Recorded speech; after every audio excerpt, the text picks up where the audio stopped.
So this is our CNC tutorial.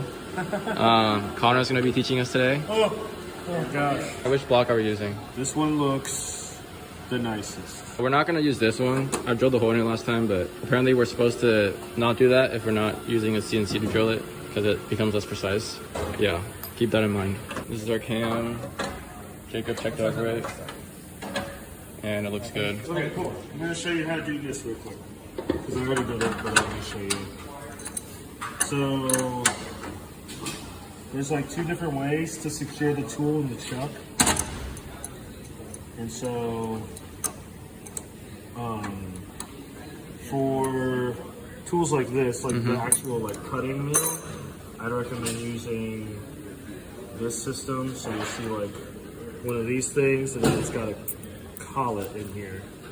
So you can go over here, you can pick out the size collet that works. Because we're using this 3/8 one a lot, it's like the one that has the very thinnest rim, so like it doesn't fit in here. Oh really? Like 3/8 is the thinnest out of all these? Yeah, or you know the biggest, but yeah, okay, like okay. the thinnest Gotcha. one. So you can put it like this. So you can like, it's very easily amount of wiggle room there. Oh wait, isn't that a bit much? Is it? It's not supposed to be like super tight? Yeah, because what happens is... Oh, this tightens it. Yeah. Yeah. Okay. Gotcha. So, and for the collet to get in, you just like fidget it around. Fidget around. And it'll stay like relatively in there. Okay. Cool. Right over here. And then we'll keep most of this exposed because it's going to be going in theoretically just like 1 inch max. This should be... What's the flute length on this? 1 inch? This is 1 inch? Technically a little more than that. Yeah, so that's... Oh, okay. That's what we're banking on. So we're gonna be cutting it close because the thickness of this, or our cut depth of this, is gonna be exactly 1 inch. So we have to make sure it's really precise, Make sure you leave enough. so it doesn't run into it. It would be more fine than we normally would be because it's facing the top. Yeah. But the way to check if you have enough sticking out is just to do this. So this is a preliminary.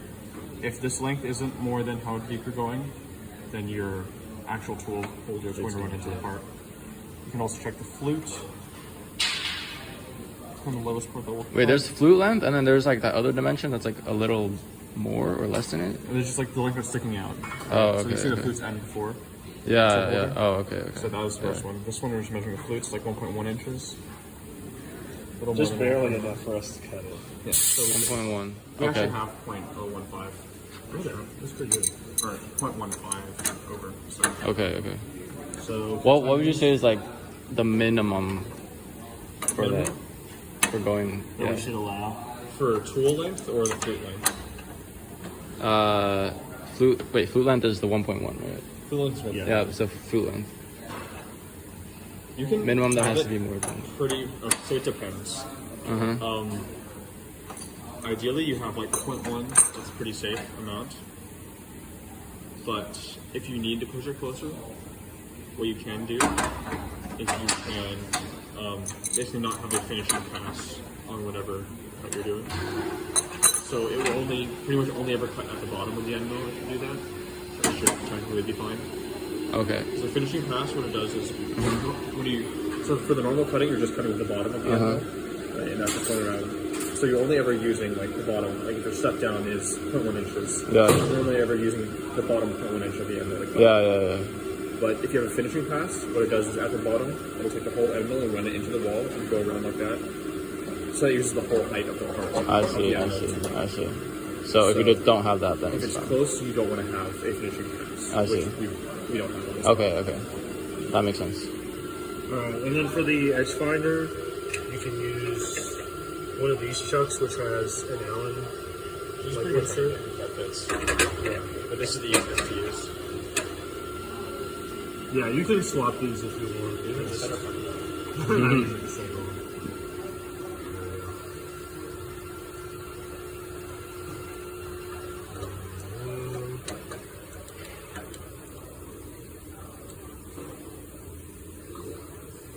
Doesn't need to be super quick.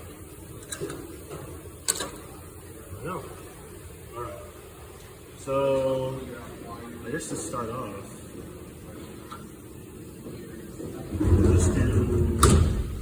Got the MDI right here, right? And we can do a tool change. Tool change. What's the code for that? So M06, M06 is the tool change. Not M06, M06. And then T, and then whatever tool you want. So I'm gonna assign the edge finder to tool 10. So we can type it in down here in input, and then you just click Alter if you want to change it. You can insert it, and it would add it onto the code. But we don't want to add it; we just want to change. Tool 10 is like what we use for edge finder usually. Normally, right? Normally? yeah. Okay. Just because normally your program doesn't assign a tool to that, so even if you make a mistake, and don't think about it, you won't start cutting with your edge finder. Makes sense. Okay. All right, cycle start. Oh, look, there's actually an edge finder in there already. Oh yeah. So we're good then, unless we want to use our own. Yeah. I mean, Boom. yeah. I guess we'll just swap them out so I can show how to change the tools. So to change the tool, you just hold down this button. So wrap your hand like around here, hold down, and it'll spit it out. Just be careful if it's like a really heavy bit, like a 1-inch bit. It'll like You want to like push up when it's coming down. Yeah, exactly. Because I like one time I let it drop and I slammed. Oh, you slammed it? Oh shit. It really hurt. Damn. So, don't Yep, we don't want that. And then you put it back in. You just click the same button.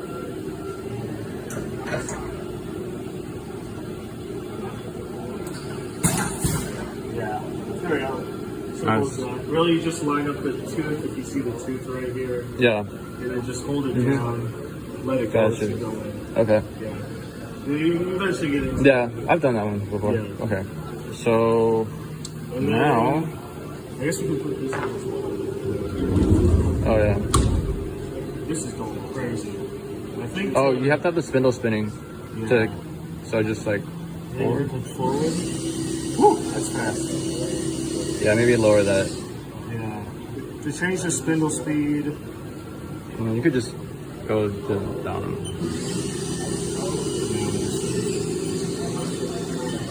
Yeah, that was like, what was it at? Like Those at 100%. Or like, what was the 100? What RPM is 100%? I don't know. What? We're at 30. Oh, so it's up like 4,000 RPM. Spindle speed. Yeah, that was crazy. It's 5 times 798. So right now we're at 800 RPM. Yeah, I'm going to. Well, here's what M03. Yeah. M03. Okay. If y'all know or have you know where the C block is, or like circular. The Z block. It's like the whole like I have like a cylinder kind of, and you put it in the middle. All right. So now I would set M03, change spindle speed. Then you can do S and 500 is going to be your RPM, so we set that. So the reason we normally measure by hand first is because it gives you a way to check that you are setting your zeros properly when you're zeroing the block. Because if you say, you know the block is this thick, and from the measuring on like setting zeros and stuff, we know that we find that it should be a different thickness, 5 tenths amount. That tells us that we probably messed up our zero procedure. Or there's something wrong with CNC. Yeah.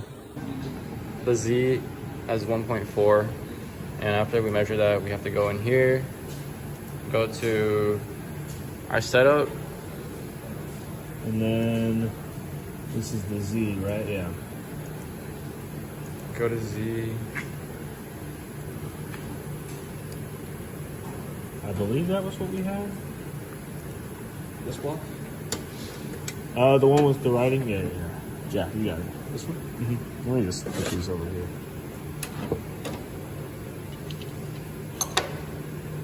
4,595.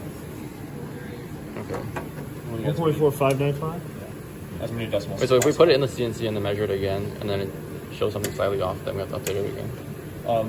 It will be a little bit off just because the different measuring methods will have some deviation. If the difference underneath, like, if it's around the magnitude of like 20,000, 20 thousandths of an inch, that's fine. Okay. Probably. Okay. Right. That's probably about the precision of the calipers. We want to measure the X and Y real quick. Yeah, we'll just compare it on X and Y. So X. So we're not going to be lazy. Right now, that is the amount is going to be 1.328. 1.328 Yep. for Y. Yep. Okay. And then X. X is 2.6395. Click OK. And then all these need to be generated again. So you just go to this setup right here, the mama setup, Control G. Control G. Refreshes everything, make sure everything is updated. We have the right dimensions for the stock of the program now, so we can do that. Process. But let's select. We're gonna select just setup. No. Setup one. Setup one. That's what we'll be running. So post process. And you know what? Let's say this is going to be the program we're using. So we're going to give it a unique 4-digit number. We're going to remember 9889. So that we can look for it on the machine. Units in inches, right? Yeah. Okay. Is there anything specific you want to Remember the number. I like 2, 1, 2, 3, 4. That's like my personal thing. So you can pick a number that you like, a small number, You know what then? and you should also name the file. 3636. And then. Just don't start it with 0 or 9, because those are reserved numbers. Oh, really? Okay. What is it reserved for? So things starting in 0 are reserved for like startup stuff, and things starting at 9 are reserved for macros. Oh, So okay. don't name your program with any of those, because Gotcha. people will be looking for those. But like, there's a 365. File name should still be 3636. Oh. So You wanna leave on a the comment? you Okay. put the name of the part you're working on. I see. Number 1.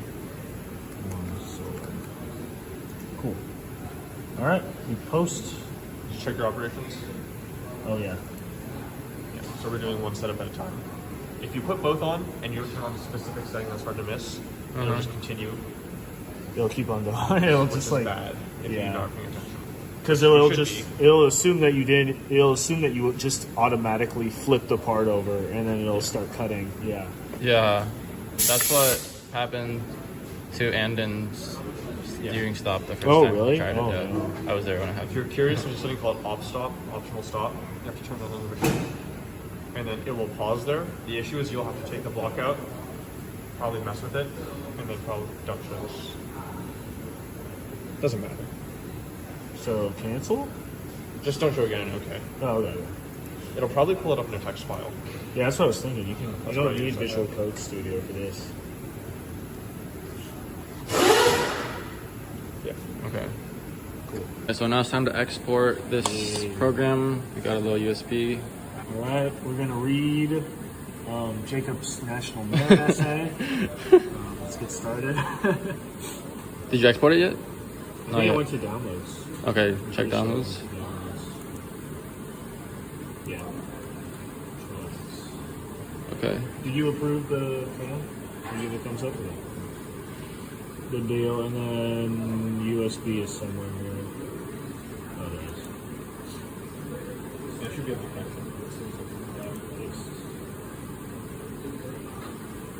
Cool. 3636. Eject.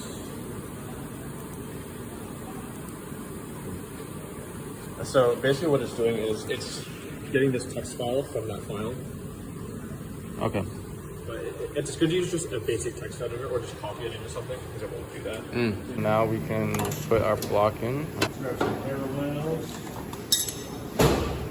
How much can we grapple on?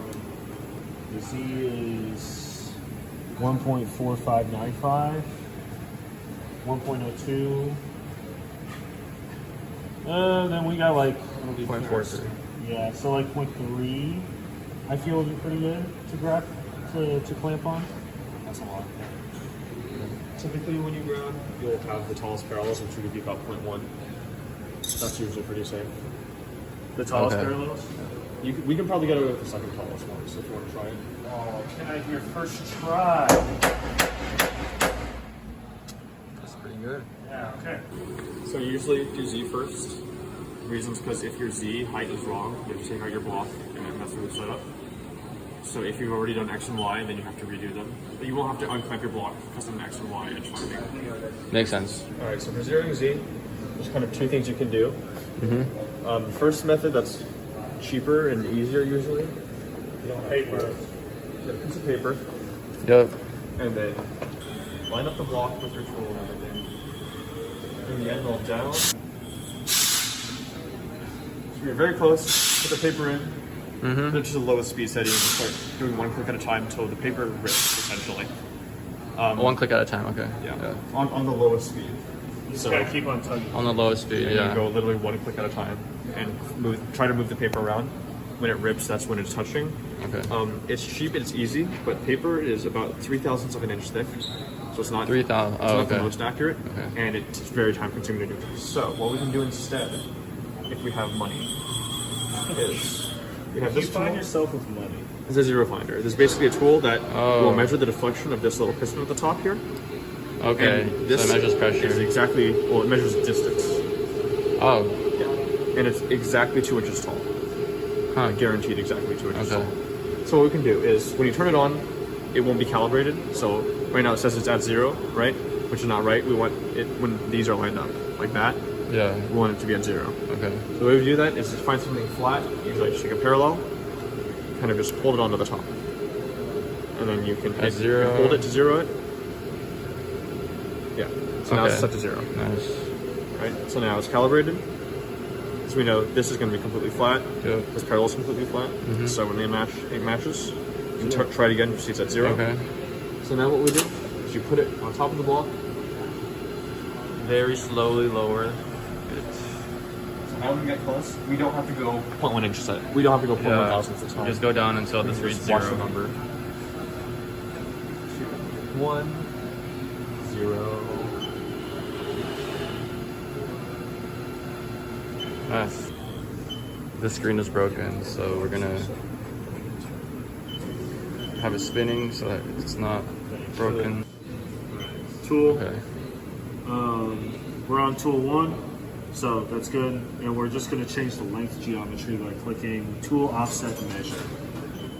So now that number changed. So now this will be, at least in the program, it'll be set as 0 for the Z. So for Z, we always use tool offset measurement, but for X and Y, we just use Yeah, because set part 0 set. Because we're changing for X and Y, we're changing there's like these coordinates right here, Yeah. the machine and operator. But so worked G54 is the one that should be 0, 0, but then on the Z, we don't change that. Mostly because it's like, you're not worried about where the machine is on Z, you're worried about where the tool is on Z. So you just There's leave a that difference the there. same. Okay. Yeah. So that's all right. We can take this out now. Except one last thing we do have to do is we have to subtract. So that thing is exactly 2 inches tall. We just measure to the top of it. So when you subtract 2 inches, we can just type minus 2.0. If you don't do 2.0, it does 2 thousandths. Oh. So you do Oh. 2.0. Okay, And if okay. you selected this and you do enter, add the value, my bad. So I can see it's -2, Yep. there's a -4. Gotcha. Okay. And then we want to test that again because, whenever you as a human are putting in controls and not measuring something, there's a possibility you produce an error. Yeah. So what we're going to do now is we're going to go to that value. So -4.0255. We're going to make with our work position match that. And there's another trick to test if something is lined up. Take a parallel, put it on the top of the block, and then feel between the bottom of the end mill and the parallel. Oh. So it should be smooth if I they're the same see. height, right? Roughly the same height, yeah. So we can see this feels smooth. Okay, okay. Or alternatively, you on the end mill, on the part of the line enough. But it's the same idea where there's no difference when it's all the way flat. Okay. That's good. All right, I'm gonna do the third check on it. So Z-min Now we have the G is code. negative 1.02. And bring it down to So you add this. 1.02 plus 4.0255. Yeah, because they'll both be negative. Okay, 5.0455. So you add the lowest that you expect the tool to go in your program to the offset from the machine position that is at the top of your part. What that does is it gives you the lowest machine position that it will go in that program. Oh, that's perfect. Awesome. I see. You can check it by actually bringing it over to where it's going to cut. So I'm going to do that now. You have to be very, very careful here. If you go too fast doing this and you run into something you're not supposed to, you will shatter the end mill. You're not doing that, so. I typically would recommend doing less clicks, but on a faster speed on the machine than turning it faster on the lower click. Because it's kind of tedious. I see. At first, we check on that first part, it's going to be fine. You don't want to line it up with the wall. It's harder to mess up if you don't line it up. So yeah, we checked this surface first, now we'll go to this surface. Check. Side. Yeah, this is Barely. That's actually pretty big. Actually, yeah, that's good. sorry. That's good. Yeah, that's a great gap. As long as it's not like essentially touching, then it's Well, fine. tons of leeway. Sometimes, if your block is tall enough, you will pretty much be touching. As long as you can see light, it's fine. We can see as well, there's clearance between the top of the stock Yeah. and the shaft collar. Okay. Nice. So that's a lot of back. Careful backing out of here, because that's where a lot of mistakes happen. That's how I broke mine first time. That goes slow. The only one that I remember for sure is that for Z, it's okay. Now I'm gonna actually get on blast if I mess this up. Oh, which way is Z up? Z up. Extremely important if you're doing the paper method. Yes. Oh Because yeah. if you screw up, it'll just jam Feel it. like keep going down. Counterclockwise is down. Yes. So Nice. clockwise is up. Because you wake up. You said counterclockwise and you scared me. Counterclockwise is up. Easy. If you're ever unsure, something good you can do if you have a little bit of leeway and set the speed pretty low, just do one click. Just look at how it moves. Also, another important navigation thing, if you're ever coming back after a bit, like if you haven't been actively moving with a hand jog, you come back to hand jog, you always want to hit your handle jog and then a speed and a direction both. You never know what it's saying. Oh yeah.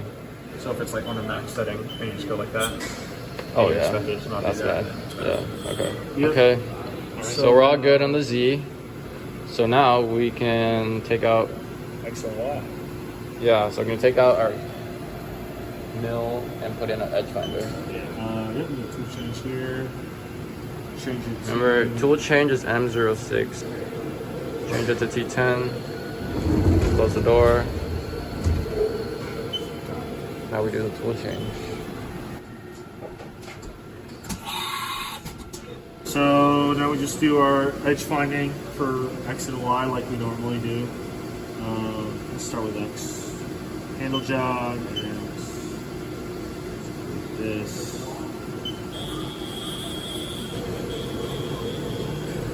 And we're going to see where the edge finder breaks on this side. Going to set it to 0 on G54. That's where we're basing everything off of. Then we're going to go to the other side and basically like find the length of the part. It's going to be what you're going to have to account for the diameter of the edge finder. Yeah. And then divide that in half. You'll find the center of X. Same thing for the Y axis. So then you'll find the very center of the part because that's what we set for the origin. Yep. Yep. So easy peasy. Just takes a little while. So we Let's just go bit by bit. go really slow.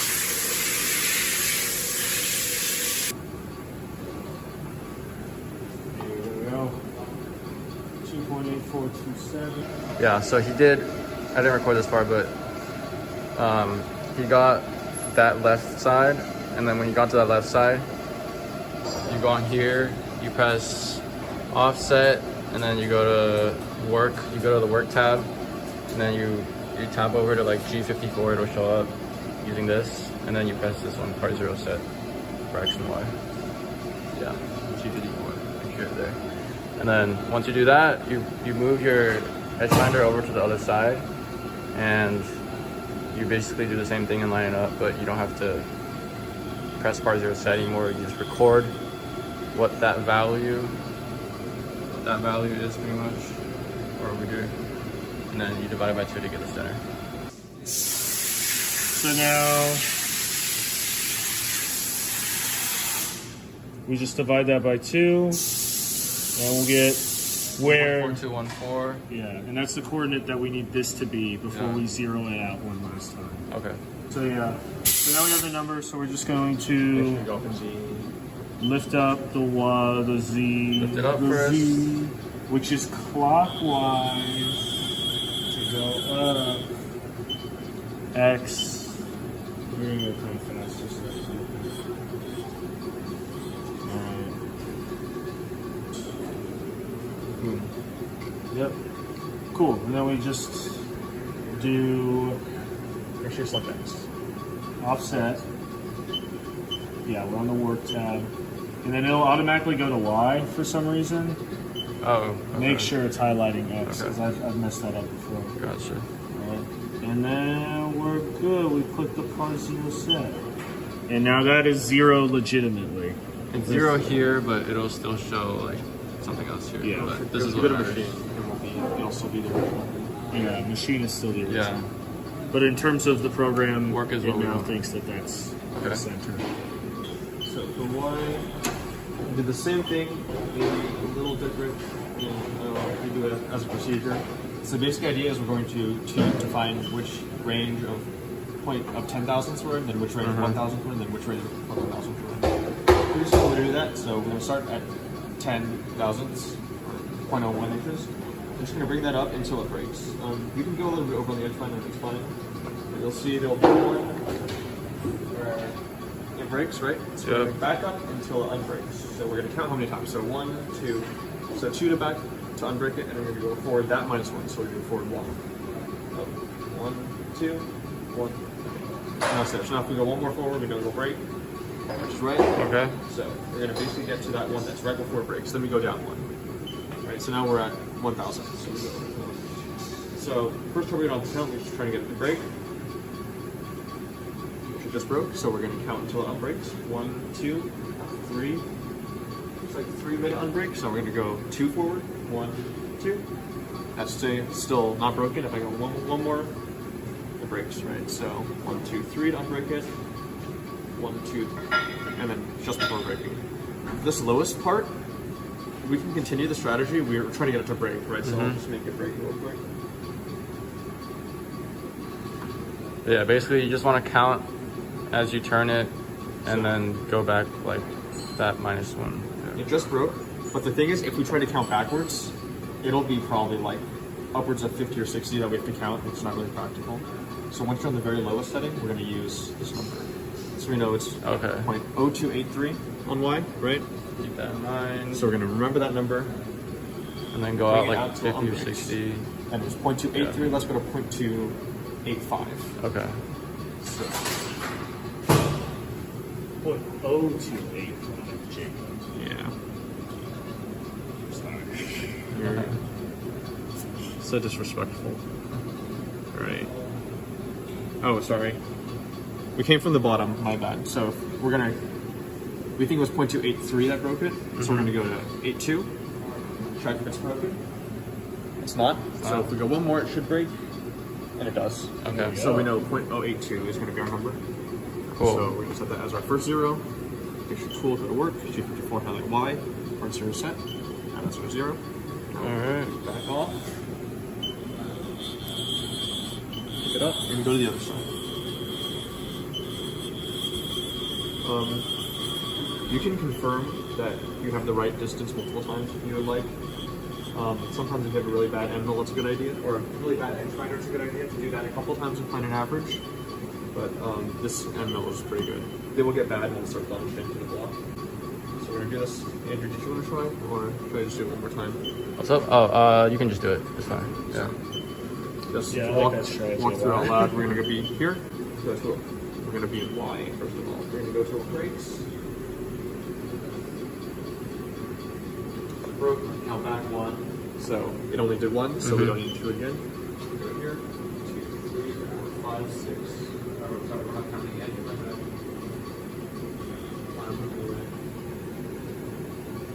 So 1, 2, 3, 4, 5, 6. So we're gonna 5, 2, 3, 4, 5. Unbroken. So down to 0.01. So we have our number now. It's going to be 1.5260. So we're gonna go back. We go 1.5265. And we're gonna go one at a time until broke. My bad.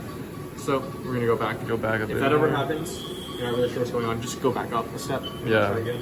Okay. So if it ever breaks again, even when I pound back and counted forward, just do it again, but kind of subtract 1 from the range. So Okay. 5, and then forward 5, it should break to go to the next one. The idea behind this is that each one of these steps is 10 times as large as the next one. Yeah. So in theory, you only ever have to do 10 clicks per level, which saves you a lot of time. Connor, quiz. What were the 3 checks for the Z? Oh my gosh. Okay. First step, the lowest level device. That's what you have to check. Then Okay. the second step is the highest level device. It's like the lip that holds onto the part. And then third check, you want to make sure that it's not going to run into like the shaft collar is not going to run into the top of the part. So, make sure that your flute length is good enough for the minimum Z.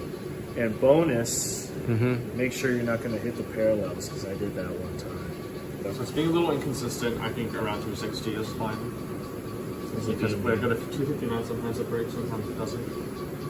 So we'll just say 260. 260. Okay. It's a 10,000th of an inch, so it's not too scary if we're off by Yeah. a couple of them. Yeah, I think we're going to have to redo it, Jacob. What final measurement you got? 1.526.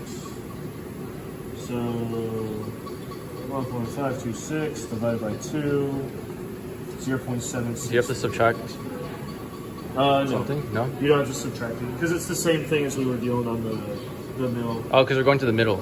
Yes. But if we're not going to the middle, then. If we're not going to the mill, then yeah, we Okay. got to take into account the diameter. Okay. We're going to go handle jog, and go to the Y. The controls and your program are going to have different coordinates for some reason.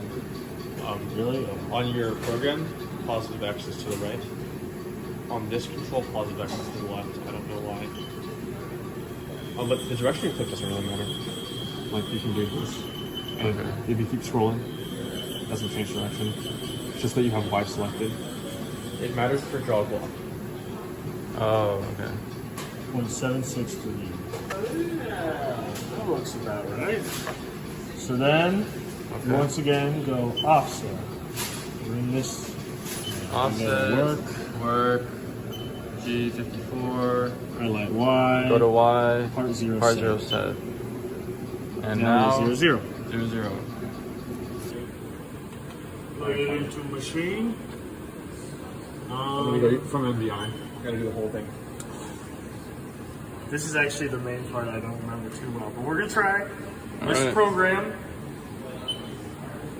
We've got programs listed. Let's go down. And we can find. Oh? You're in memory right now. My memory. Let's go to USB. And we go down to 3636. We select program. It's different between the machines. Do F2. So this machine F2 just copies it. That's still reading from the USB, which we don't want to do. So And copy it to memory, right? I'll pop the menu for you. Just go to memory. Enter. Which one? Just hit enter. Enter, because you want to copy. Yep. Cool. Now it should be memory, so if you go to the memory tab, it should show up there, right? Yeah.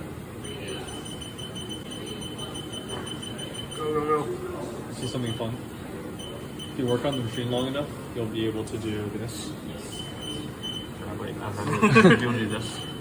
Whoa! Oh, like you vibrate your hand, so it like Or you just goes super fast. You've gotten the feel of the button. Yeah. You know the demo time of the button. Page up and down. You can go really fast.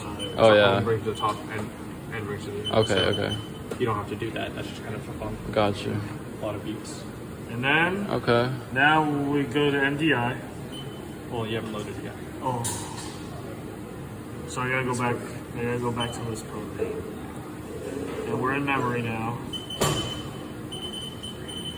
Dang it. Did I miss it? Is this on that CNC document? Yeah. Oh, okay. So I now didn't go over that. select. And then, I got it. I just gotta look at every single button until one pops out to me. It's next to MDI. Coolant. Help. Help.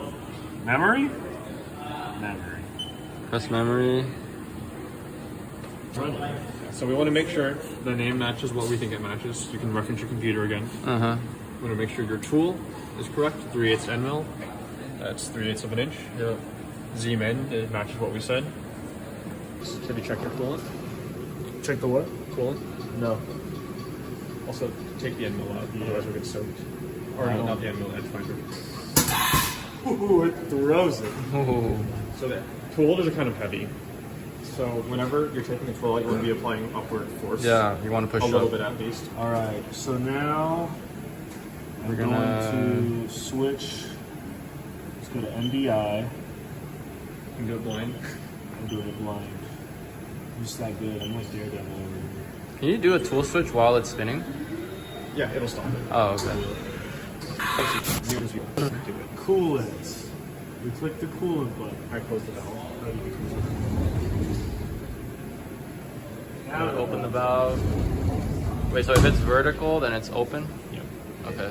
In general, with valves, it'll be a T, and if the T is in line with the pipe, then it's open. That's pretty Okay. good. It's hitting, yeah. That's a cutting surface. It looks fine. Yeah. Nice. What's that third nozzle doing? The third nozzle's never really worked. So, before I even run it, so cycle starts to start it, and then throughout the program, I would kind of hover your finger around feed hold, and then have your other fingers or your other hand on the feed rate change. Immediately once the program starts, we're probably going to set rapid to 25%, We can do it right now. or do it right now. Because rapid is just like the in-between movements that it does before it cuts. But when it goes really fast, it's kind of scary. And if you didn't do your Z or your X or your Y right, it might like slam into the part. Oh, So okay. you want it to be going slow so you can catch it. But yeah. So, and then we'll also have spindle speed, but you normally want to keep spindle speed around 100%. Yeah. It's really the feed rate. When it like starts and it goes in, we're gonna keep feed rate around like 30%, and then slowly bring it up. Okay, okay. Andrew, Cool. what feed rate and spindle speed do we start at? And rapid do we start at? Feed rate, like percentage, Yeah. 30%. And What then about spindle? spindle speed, like 100 is fine. Rapid? Rapid, like 25? There's a really right answer. I usually will change it as it goes. Okay. Except for the tool change, it doesn't really matter. And once Okay. it's going down, once it gets close, then I drop it. Wait, what exactly does rapid do again? So if you hit feed, it's how fast it's moving right now. Yeah. When it's not cutting, Oh. Wait, how fast it's spinning or moving? moving. Oh, okay, okay. So I think we can start it. I start at 30%. Feed rate. Right now it's at, there we go, 30%. And then rapid's at 25. Exceeded max feed rate. Huh? There's an error. Oh, there's an error. Sometimes it does this, where on the rapid, it'll set your feed rate really high. Okay, so it's just running right now. Gonna start cutting, I think. Maybe. You see the Starting. spindle load right here? Right now it's in the green. So this green, yellow, red isn't really a metric that you should use fully. That's because it'll change based on what tool you're using and how far you're cutting down. Okay. So if you're using a really long tool, then you can take a much lower load than if you're using a short tool. And then if you're using a really thick tool, you can take a higher load than a thin tool. It just kind of gives you a number that's normalized for the machine. Gotcha. It's doing pretty good. 5 feet of material. I'm gonna bring the feed rate up a little bit. Okay. Maybe 50. Spindle load's still fine.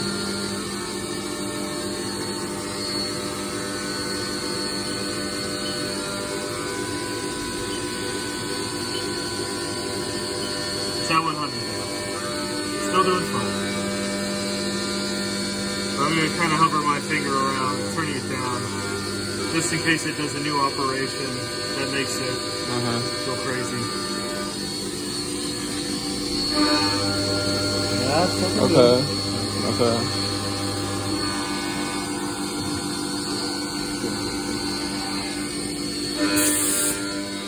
To be honest, I think we can run this at 130. Really? I think so.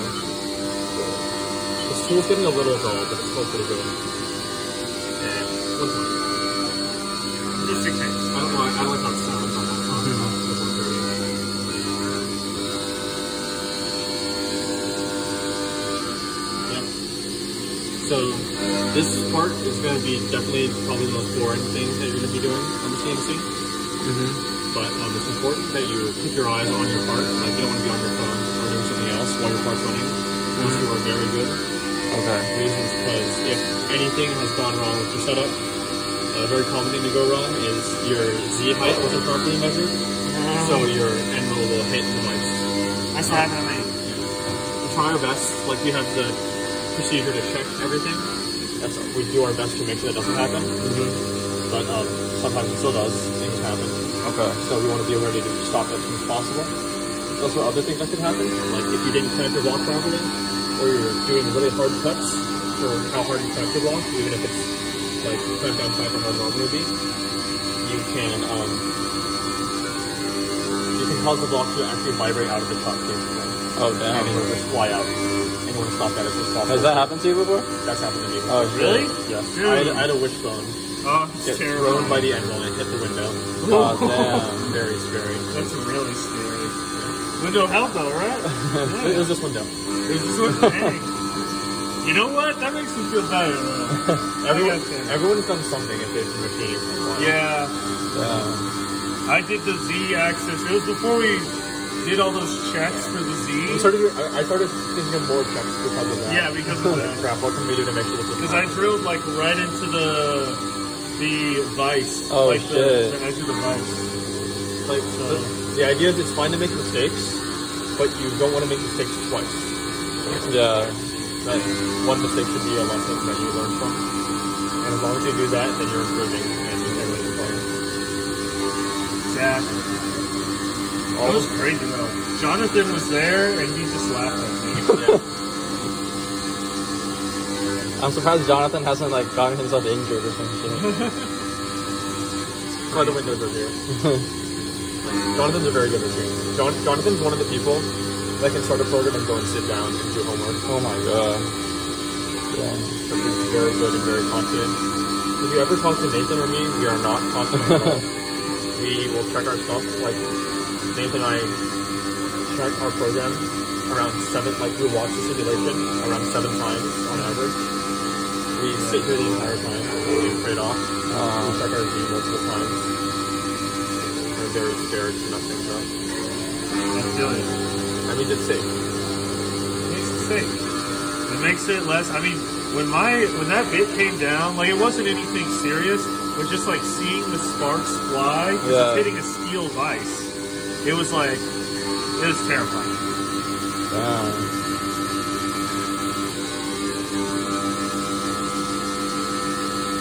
Yeah, 120 is running really well.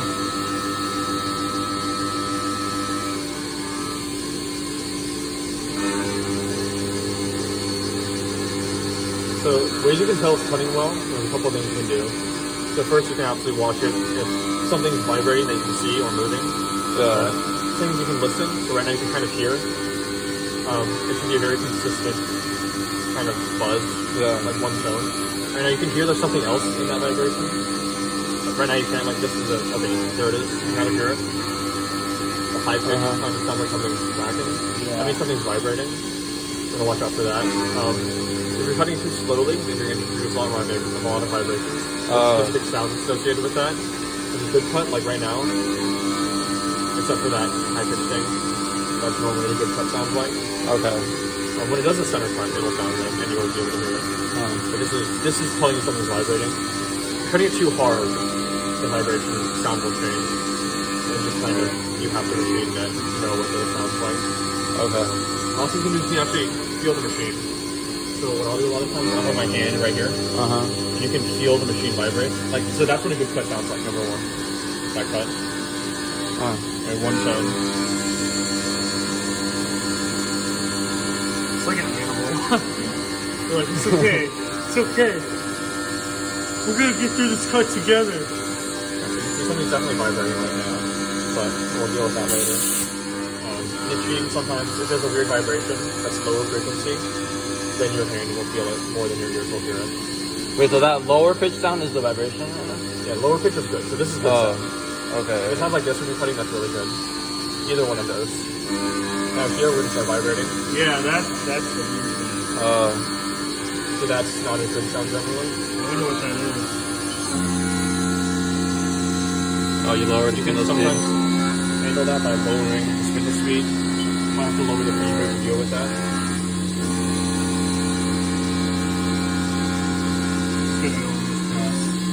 So pretty close. You've done a good amount already. So you can see the vibration sound. It's not that bad. Okay. Is it not in the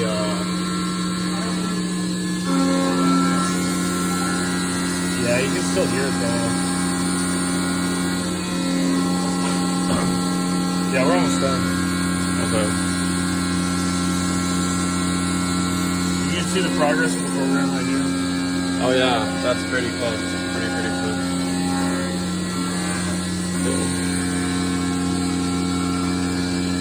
Yeah, really.